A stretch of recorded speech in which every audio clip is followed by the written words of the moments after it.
Bienvenue sur cette vidéo de présentation de l'évaluation finale pour la leçon numéro 3 sur la reproduction, elle-même faisant partie du chapitre 2 sur les êtres vivants en classe de 5e.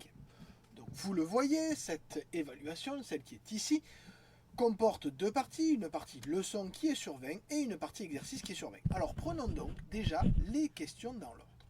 Donc première partie, vous voyez d'abord que vous avez déjà les points qui sont indiqués. Trois définitions, fertile, espèce et lithosphère. Oui, lithosphère, c'est un rapport avec ce qu'on a vu en classe. Expliquer ce qu'est la reproduction. Oui, qu'est-ce que c'est au final, on l'a dit assez de fois quand même. Et préciser la différence entre reproduction asexuée et sexuée. C'est-à-dire dans la reproduction asexuée, ça se passe comme ça. Dans la reproduction sexuée, voilà ce qu'il faut. Donc là, ça vous permet d'avoir la différence. Question numéro 3.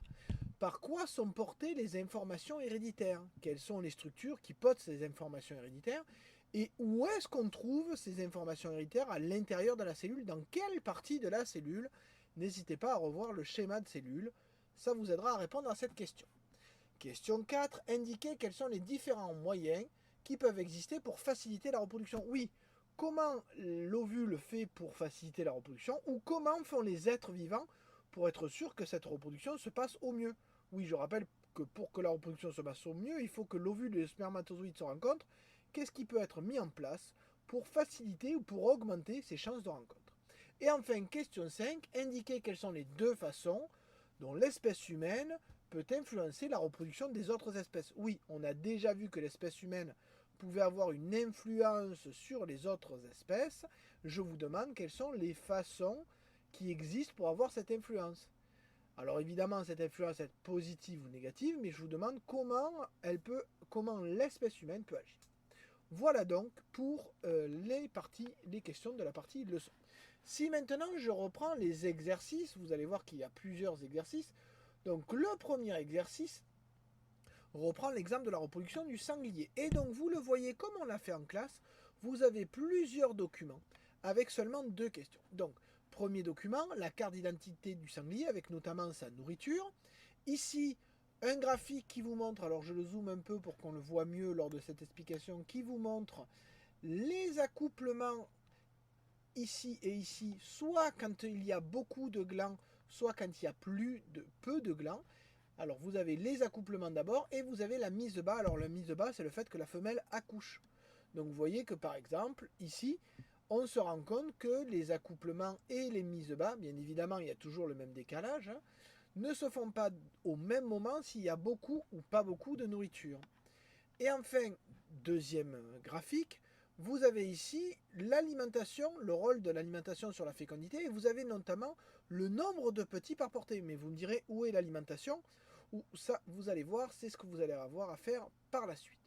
Donc, vous avez ici les années avec le nombre de petits par portée. Et vous avez enfin un petit texte, ne pas l'oublier, qui vous explique que le chêne, c'est celui qui permet de fabriquer des glands et qu'on s'est rendu compte que 3 années ont été très productives, on fait beaucoup de glands, 1975, 1976 et 1982. Une fois que vous avez fait ça, vous pouvez déjà remplir le tableau ici en essayant de montrer quels mois ont lieu la majorité des accouplements et la majorité des mises bas lorsque la nourriture est abondante et lorsque la nourriture est rare.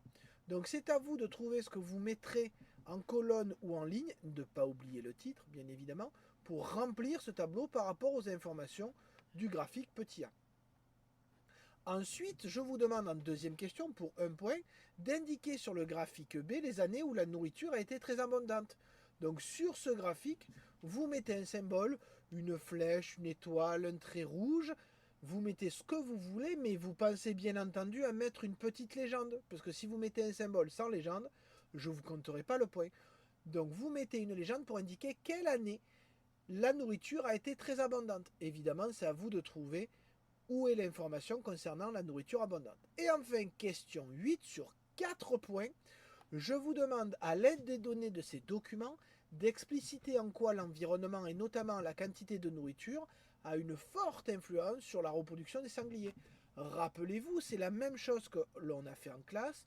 Vous prenez les différents documents, vous y trouvez les informations qui peuvent répondre à la question et vous les mettez ensemble pour construire un paragraphe argumenté. C'est la même chose, vous le prenez calmement, vous prenez chaque document pour voir quelle information vous en tirez et vous voyez comment les mettre en relation. Si vous avez besoin, n'hésitez pas à revoir l'exercice qu'on avait fait sur le sanglier et l'influence du climat. Deuxième exercice, celui-là sur 4 points, on vous parle du Carpocaps, qui est un petit papillon. Oui, exactement le même que celui qu'on a vu pour la mythe alimentaire, sauf que lui, il va avoir tendance à pondre ses œufs dans les feuilles et dans les pousses d'un pommier. Donc évidemment, il va manger ses feuilles et ses pousses. Ensuite, la chenille va chercher une pomme, va creuser la pomme et se nourrir de la pomme. Et on vous dit que là-dedans, des producteurs utilisent un moyen de combattre ces papillons nocturnes, d'à peine 2 cm de long, tout petit mais beaucoup de dégâts. Donc première chose, je vous demande d'expliquer pourquoi les producteurs veulent tuer les Carpocaps. Bien évidemment, pour l'expliquer, vous citez le texte qui est juste au-dessus. Et je vous demande d'expliquer quelle est la méthode qu'ils utilisent. Donc bien évidemment, c'est dans le texte, et ça ressemble à ce qu'on a déjà vu pour la mythe alimentaire. Premièrement, quelle méthode, et surtout, quel est l'avantage de cette méthode plutôt que mettre des insecticides partout sur les pommes pour tuer tous ces insectes. Et enfin, l'exercice 3 va se concentrer sur un dernier exemple, celui de la mûre et du roncier. La ronce est un végétal qui fabrique des mûres. On vous dit que ces mûres sont des fruits, donc ils sont fabriqués à partir des fleurs, de la partie mâle et femelle de la fleur. Et ils peuvent aussi se reproduire, vous le voyez ici, par marcottage. Oui, comme la fraise et ce que nous avait présenté Grégoire l'arrosoir. Donc vous voyez qu'une fois que la tige touche le sol, elle va refabriquer des racines, et même si elle est séparée, vous avez un nouveau pied de ronce. Donc je vous demande de me dire à quel type de reproduction appartient la production de la mûre. Bien évidemment, vous utilisez les éléments en gras et un peu ce qu'il y a après pour répondre à cette question. Pensez bien à justifier votre réponse. Est-ce qu'il y a toujours besoin d'un mâle et d'une femelle pour qu'une ronce envahisse le milieu? Bien évidemment, dans le texte et le schéma peuvent vous aider.